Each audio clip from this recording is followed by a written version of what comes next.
You know what my phone if you want. Well, we're doing it now. Hello. This is Phil and Rob from The Past Finders, and I've asked them to join me this week to help me have a look at some interesting things that we found and need looking at. So, we are at Trevaunance Cove car park, and this is the rehab centre, Turning Point. And we are going to find. We're going to head off down the road, aren't we? We're going to Literally head off, down, and then we're going to head in. and then head inland. Yeah. Head into a skull. We're going to get gobbled The up. mouth of the giant. Giant. Go and see the Bolster, giant. Potentially. Potentially, it could be Bolster. Yeah, we're not sure exactly who it is. But yeah, we're going to head off down this little road here now and see what we can see.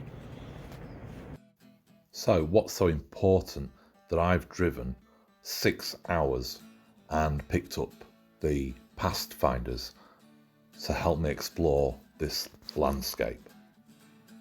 I've been following Sally-Jane Delaney for some time now, and she does some very interesting videos about the landscape and biogeology that she sees in the landscape.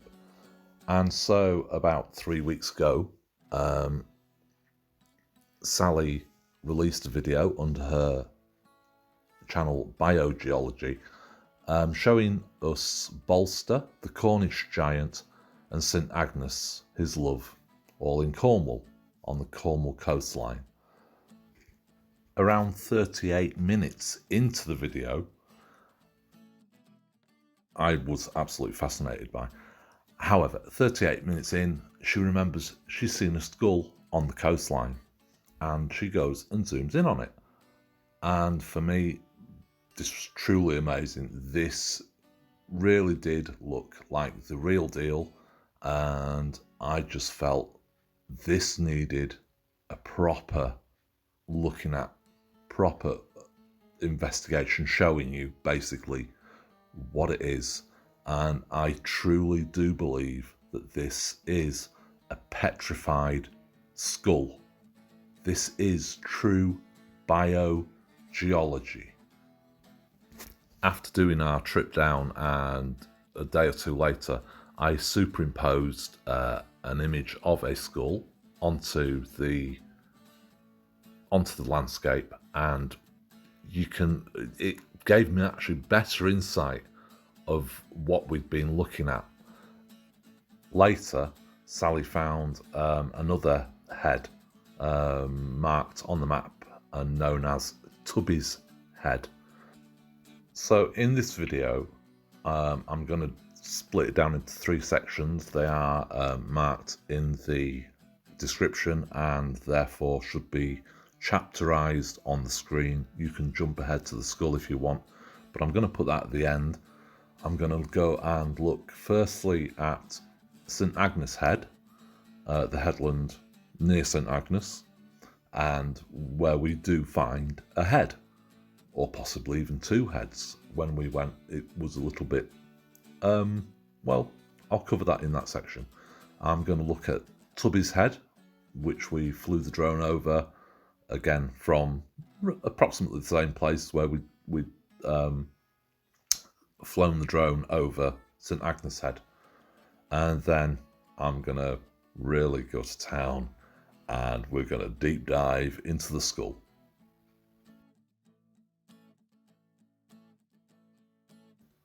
As with many old depictions of people long past, we have to look at the artwork and understand what we've been shown. So this is an image that Sally found and shared in her video, and it shows Bolster, the giant, talking here to St Agnes. Now, St Agnes was to Bolster very pretty, and he sort of fell in love with her, even though he had a wife, but obviously was nothing more than platonic. So in this image, we see St Agnes there in her long dress and in this pose looking up towards Bolster. And looking towards St Agnes Head, we find the rock is in that same pose, that same formation. And this is what we find, that the artwork, the images that were passed down, they all resemble the same thing. And it's almost as if the artist has gone to the rock, studied the rock, looked at the rock and thought, right, that is St Agnes, that's the shape, and all the images of St Agnes are probably, I'm not going to say they are all the same, but they're probably in this similar pose. And we see this elsewhere, and I've shown it in the Albium Zodiac. In Aries, we find the face of the Christ, or whoever it is on the cross, and it is that traditional image of Christ on the cross. The face is the same, you know, the pose, the whole thing is all the same. So here we see St Agnes in the long dress with the hands in the muffler and with the head, the scarf or the hat or even her hair over her face. And here we are, the Passy Finders. So Larry, what we said about St Agnes? St Agnes was... Well, this is St Agnes Head, and so what Sally is saying is this is the head of St Agnes. She's basically petrified, not scared, but turned to stone. And down here, I'll show you the power of the sea. So as the drone went up, I was actually distracted by the rock that actually sits above the head of St Agnes.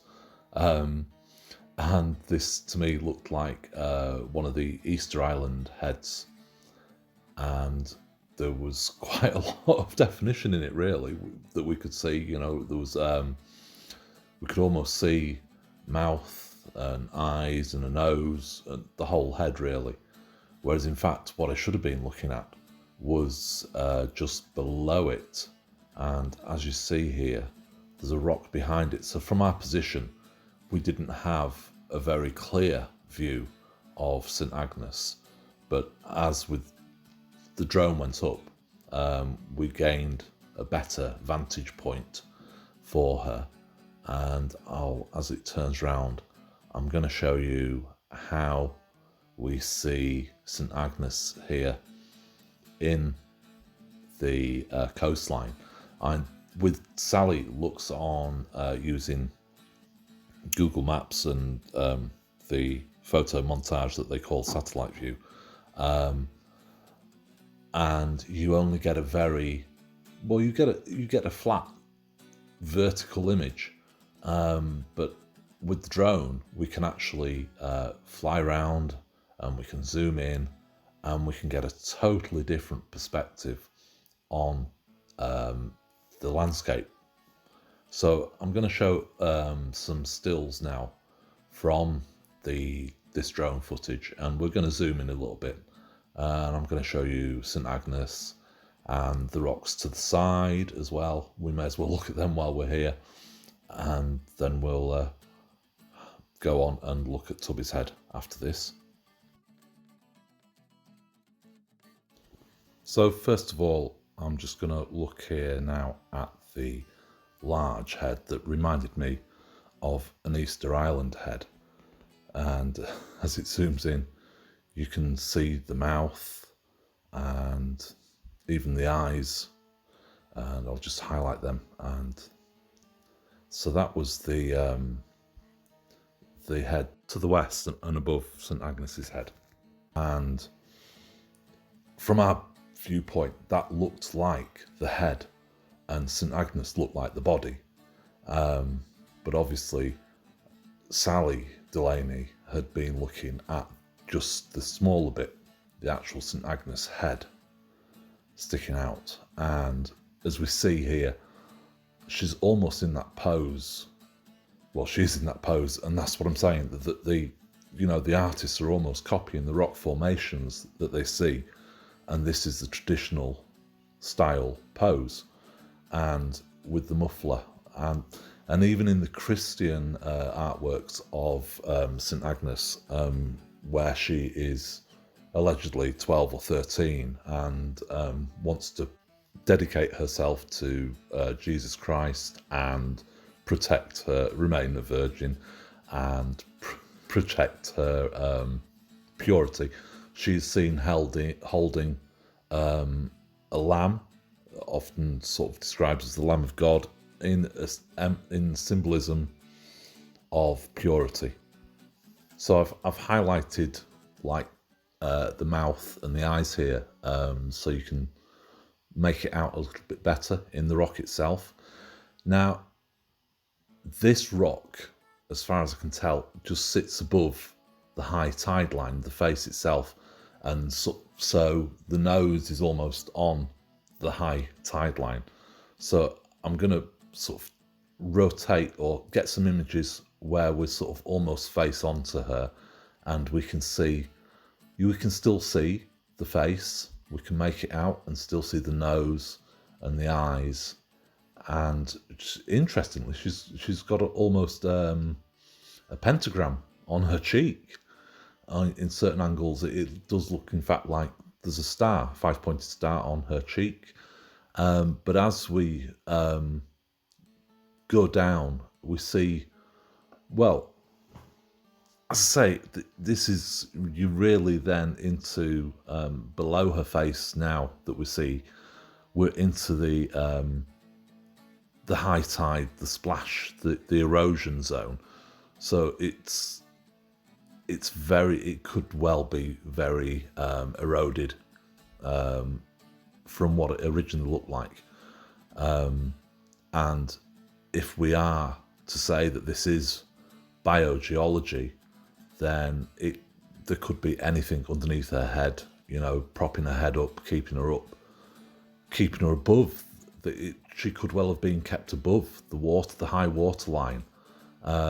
People coming along and propping her up, and whatever it is, whatever she's lying on, then could be petrified. And Sally is really adamant that this is what she calls biogeology. For me, I think possibly on this, I'm probably 95% in agreement with her. There's certainly a lot here, and there's a lot more. And when we get on to the final section of this video, I am 100% that is what it is. Exactly what Sally has been saying everything else is. And with that in mind, then I'm fairly positive, fairly certain that this is, again, what Sally says it is. And we've been looking at some amazing things, myself and Sally, and having discussions. Unfortunately, Sally can't come and visit England with us at this time. Although she grew up in England, she's not resident in England at the moment, and there are issues that she can't come. But while I'm here, while I can be her eyes, her ears, her hands, I'm willing to go out, and I'm willing to go and say, yes, this is exactly what Sally is saying it is. And when we start looking at this and we discover some amazing things within the landscape that I will be featuring a lot of Sally's work in this year ahead, because some of it is absolutely phenomenal. In fact, it's all fairly phenomenal, really. And I am just loving what I'm seeing. And again, we're confirmed within nursery rhymes, within folklore.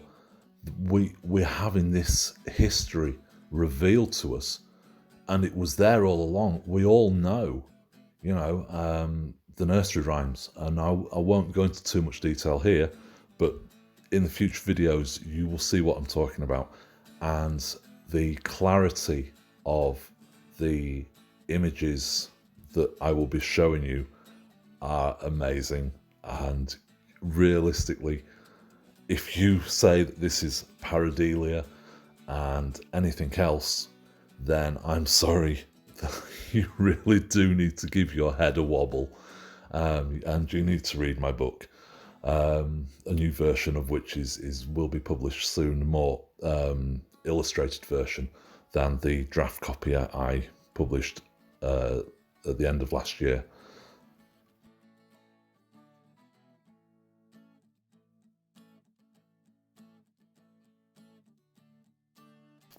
So about half a kilometre due south of St Agnes Head, we find a little peninsula called Tubby's Head.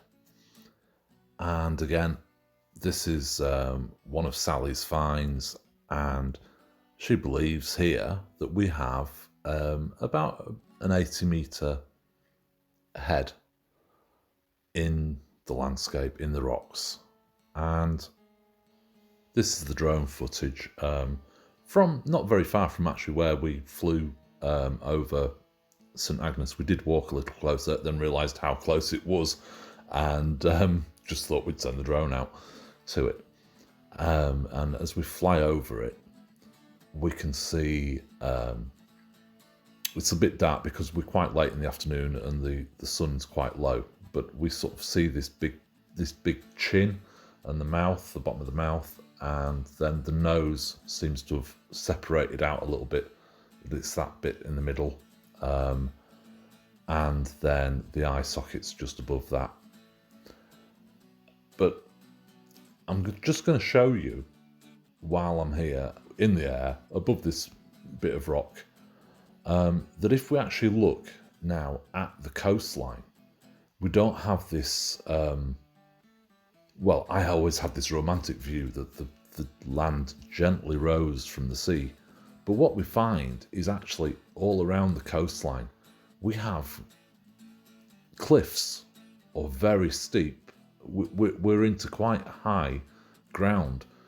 Generally, we're up 600 metres or even more very quickly after coming from the coastline. There's only a few areas really that it is quite low lying, and I mean, my belief is that all the sand is basically, all the shoreline that we have now is just silt and debris up against the wall of this cliff that makes our coastline up. And when I show you the coastline in the Albion Zodiac, we can see that it is a very clearly defined coastline. So back to the head there, and I'll just pause it and show you the actual head and mark it out again for you. And then, so we have the mouth, the nose, the eye sockets. Again, Sally is of one mind. This, everything is biogeology. And yeah, I tend to agree with her. I would be, like I say, with St Agnes Head, we're looking, I'm quite high percentages that it is what she's saying it is. There is just so much that we don't know.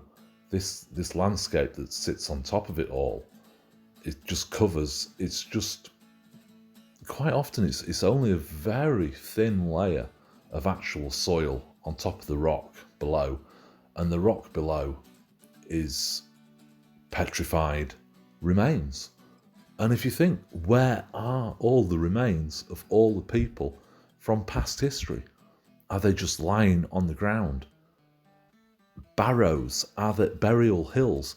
Are they just a hill of a buried person, a buried giant? Is it simply, it's not being built or anything, it's actually the person or the giant just laid down, died on the ground. unless you've got another giant, you ain't going to dig a hole for him. And you just let it lie, and it gets covered up and rots away. The vegetation grows, it decays and grows and decays and grows and decays. Very short period of time, you actually get quite a bit of topsoil with the right crop above it. And the whole of this coastline, St Agnes Head here, and over to the village of St Agnes and the bay where we're going to visit next, it's all very rocky, really, with only a very small covering of topsoil.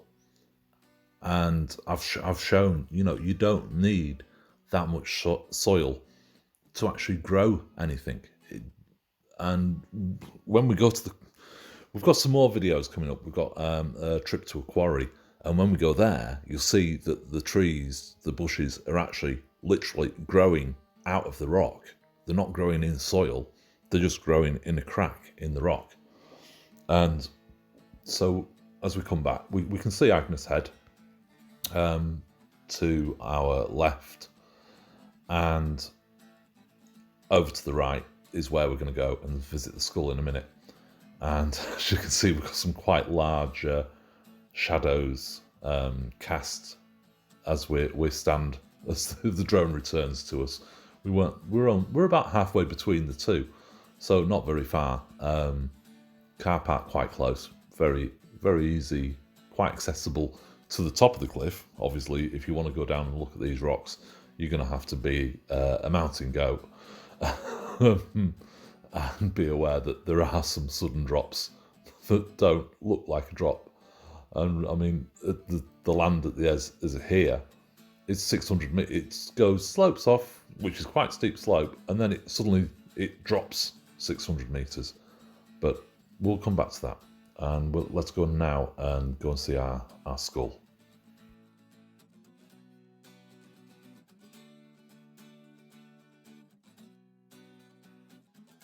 Here we are, Trevaunance Cove, potentially with a giant's head. We will delve deeper and look at this view.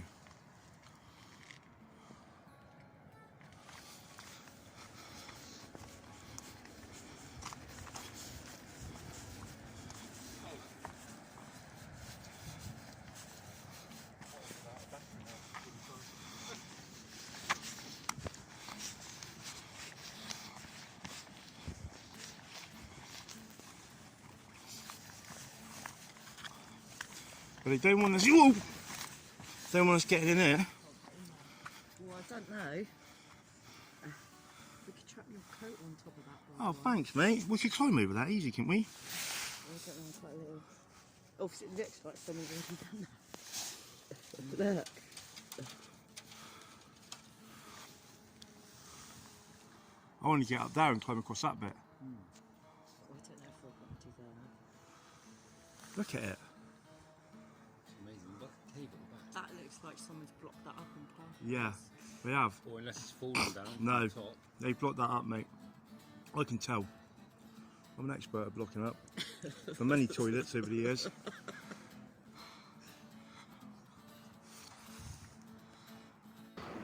So we're looking down.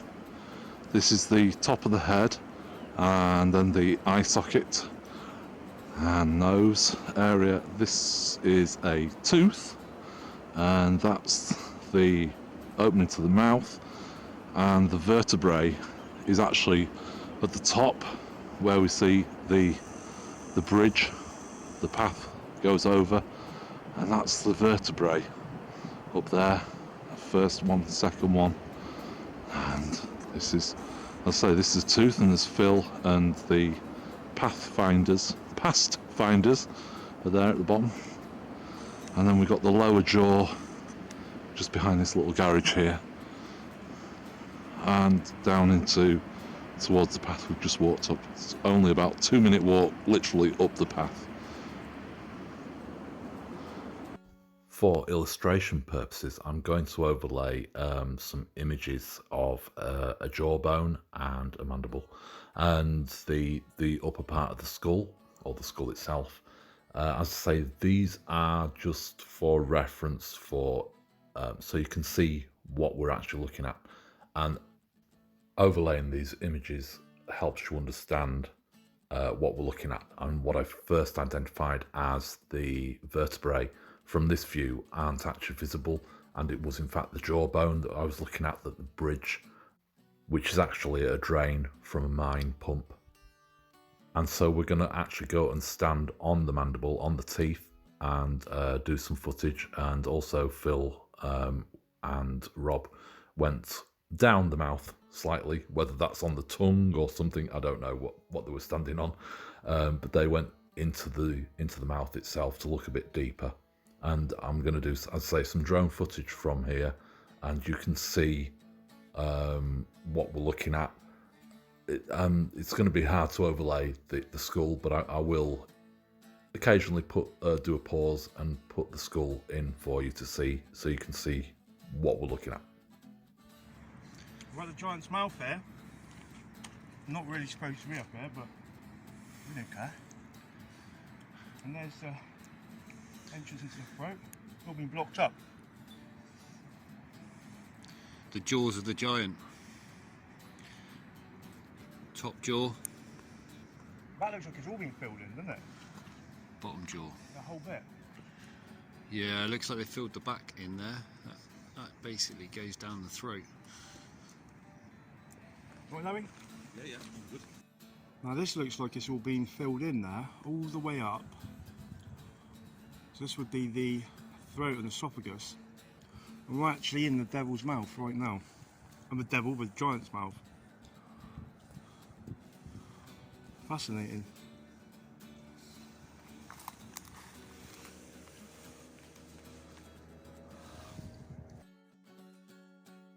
Now, just before I show some of the first drone footage here,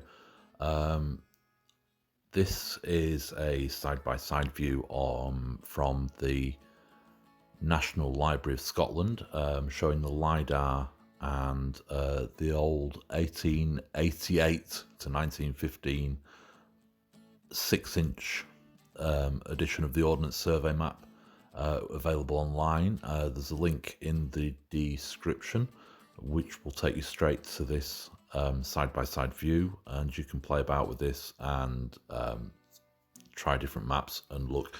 But all I'm saying is look at the LiDAR images. This is exactly what we say it is. And then also this is some 3D footage from the houseprices.io website, LiDAR, and their 3D system there. Again, link in the description. You can go and fly around and zoom around and look at this, and trust me, it's there, and it's not fake, and it's not carved, and it's not a quarry as they tell you it is on the map. It is the real deal. It is biogeology, and this is what most of the land around us is made up of. The body of giants with simply building on top of them.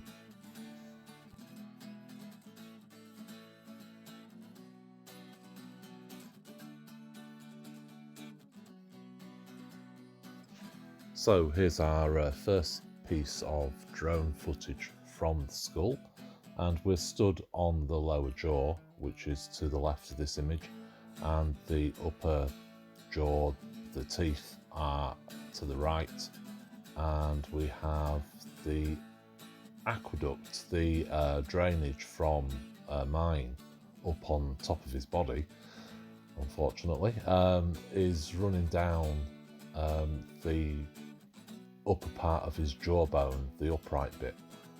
And as I come up, I will rotate the image and pause it and overlay the skull and the jawbone as previously shown. But we're right down at the bottom of that image now, just on the front end of his lower jawbone. And it's just truly amazing.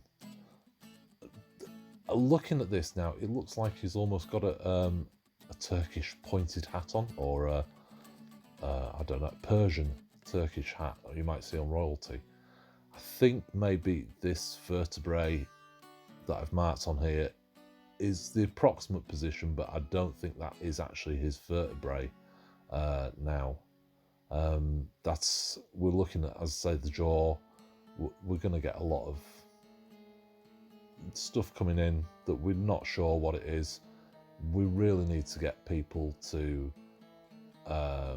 look at this and see it for what it is. But here we are, there for size. There I am, bottom corner of the picture now, and Phil and Rob and Sam, who joined us.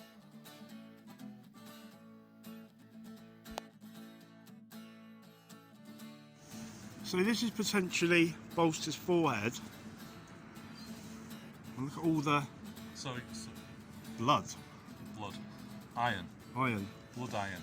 and then here we think could have been an entrance in. Conveniently placed concrete. She'd have gone underneath there. And they send the plane. Planes are spotted. You've got to think, is this like the cheek? Yes, could be a cheek. So would that be the nose under there, or is the nose slightly lower? Well, behind yeah, it? because on the skull you have a cavity, don't you, where a Yeah. nose would be. So you could have gone in So I'm just underneath looking at there. your face now, yeah. So that could effectively be. Is this his? Cheek. No, this is his brow. Right. Here. Bridge of the nose, like. Protruding. Yeah. Oh, yeah, and they often had, like, you know, Yeah, you've got a thick yeah. brow. So, Rob, we found potentially an eye socket. Would that be an eye socket, do you reckon, Larry? No, I reckon that's just that's somebody's hit, haven't they? Been hit. That's the skull. We're on the skull, so it should be the brain cavity in there, shouldn't we? Yeah. What percentage, Rob? You're an expert. For if this is a giant skull, Yeah. 82%. Fuck. Oh Certain. no. 99.9999999. We've got I know, Percent song space. about We've got a that. song about Have we? that. 99.9. Oh, But look, I have to have some background music. been filled in there. Yeah. 99.99. I think it goes right up that way. Yeah. Yeah, well it will do. So here we are. We've built like a reservoir channel here, which we could walk up. So we go.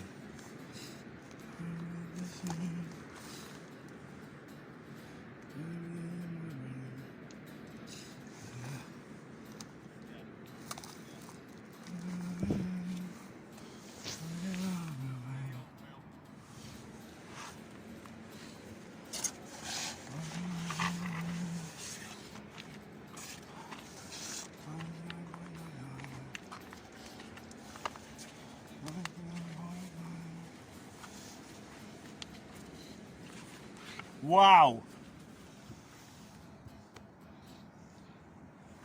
Into the belly of the giant.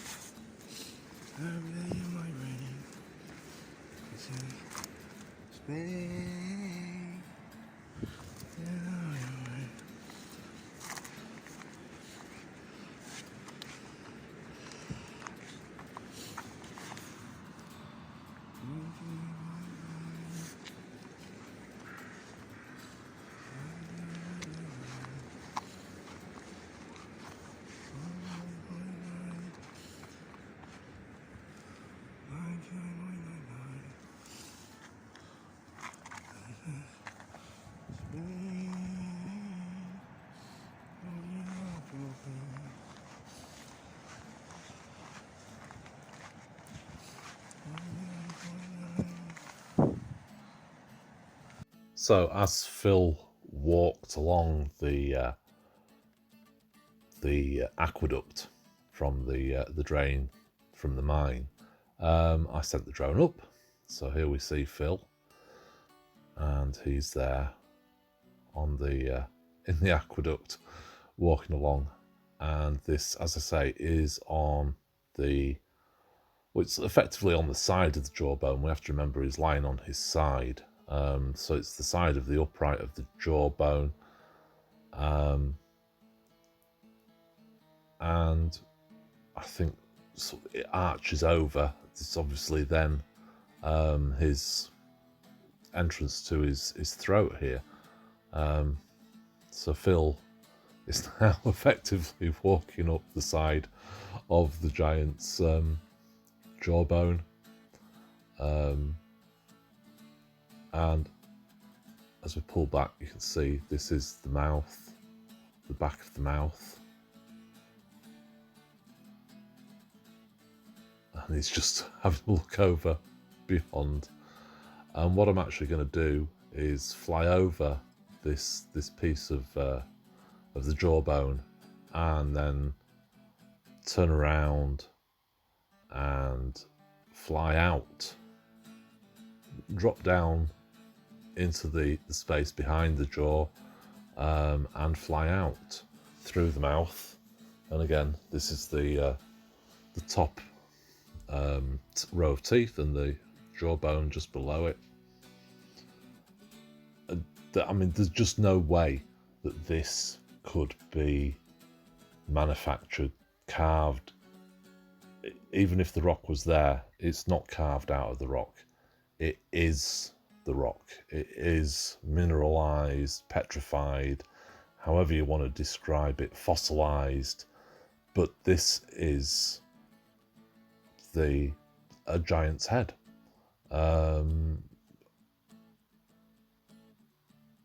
There's no two ways about it. And I think, as I say, until we get people to realise what this is, and actually start looking at the landscape for what it is, we aren't going to get any answers out of this. We're just going to have to sit here and just go, oh look, big head, giant, mouth, teeth, nose, eyes, skull, you know. And I think the only person that is taking this serious, you know, other than Sally-Jane Delaney, is Mudflood, Mud Fossil University. And realistically, petrification, we're told, takes hundreds of years or thousands of years, and it's been proven. It's been proven now that if you submerge something in water for 12 months, it will mineralize. That's the whole thing. It starts to mineralize within a year. The timelines are all wrong. We've got this map here from 1855 to 1915, I think the OS maps were, and they're showing this as a quarry. Well, who says it's a quarry? They've just come along and basically said, oh yeah, that's a quarry, and drawn it on the map as a quarry, and they didn't know. And I keep coming back to this date, the 1850. What happened prior to 1850? I don't know. Nobody truly knows what happened, because what we're told is a load of, well, yeah, stinks of manure. Now Rob is walking down the aqueduct there. You'll just see him on top of the picture, I think. Or he's just slipped off now. But I'm going to go... So this is the back of the jawbone here. And so the rocks now coming up here at the bottom of the image. This is where we expect to find the vertebrae. Is that the first vertebrae? Is that it? Just there. And then this is a gap between the vertebrae and the jawbone. And so carefully manoeuvred this. It's very difficult to fly blind, as it were, because you've only got the forward image, especially when you're filming. And I couldn't actually see the drone at this point, so it's sort of like you carefully fly the drone through, and so we've got a tooth there to the left, that's an upper molar, and the lower jawbone is now to the right, And as you can see, the houses, I mean, would you want to live there? I would love to live there. I'd be on that rock every day. I'd be going and finding, you know, is he there? How deep can we get inside? Can we find his brain inside his head? Or is the fluid, has that all sort of turned to rock as well? There's just so many questions now, and really I wish we had more time so that we could review our footage before we actually left.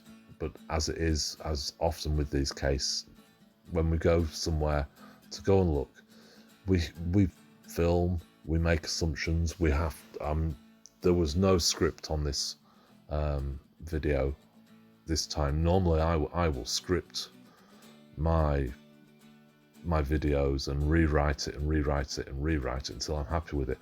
There's been no script on this. The footage is literally raw. We didn't really know what to expect. I knew this was here, and this is my sole reason for doing. Well, I spent the week with Phil and Rob, most of the week, and this was the sole reason why I wanted to come down.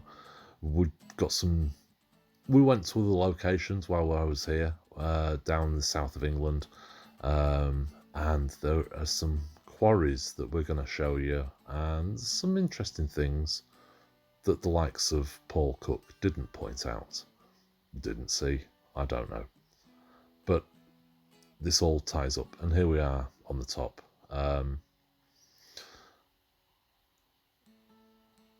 And I'm going to back down now, and we're going to go back to some more footage that Phil filmed on the day. No script.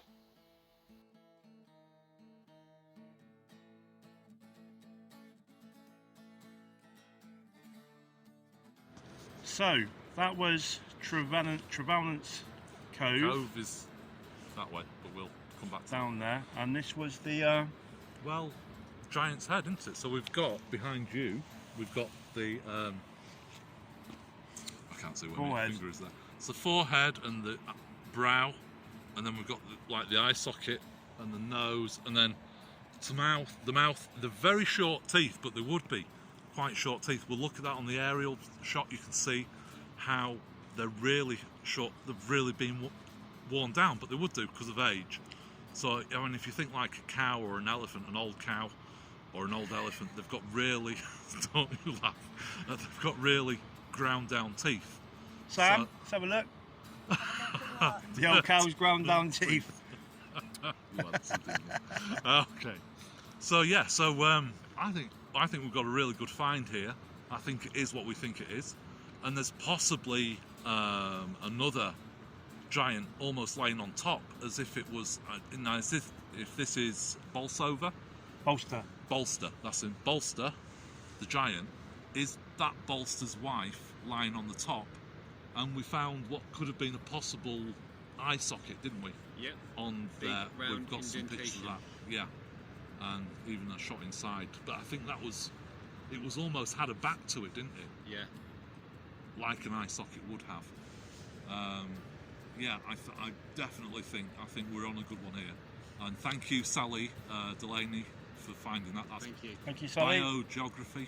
No, biogeology. Biogeology. Yeah, biogeology. Hashtag biogeology. Yeah. The And new you'll find buzzword. it. New. Very viral videos. Way. Spot on. Cheers, Bolster. Thank you.